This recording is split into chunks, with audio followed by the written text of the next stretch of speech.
ინსტიტუტის ხარტიშვილი და ადვოკატი გრიგოლ გაგნიძე პრეზიდენტთან არსებულ შეწყალების კომისიას მსჯავრდებულ თეას სირაძის შეწყალების თხოვნით მიმართავენ. ამასთან დაკავშირებით მათ დღეს პრეზიდენტის სასახლესთან ბრიფინგი გამართეს და სირაძის გათავისუფლების მოთხოვნით პეტიცია შეიტანეს, რომელსაც მათი განცხადებით 1200 ადამიანი აწერს ხელს.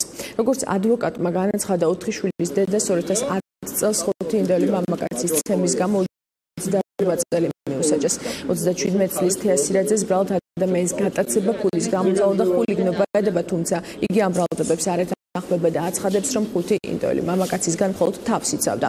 სირაძეს ამნისტიის შედეგად 13 წელი დარჩა მოსახდელი.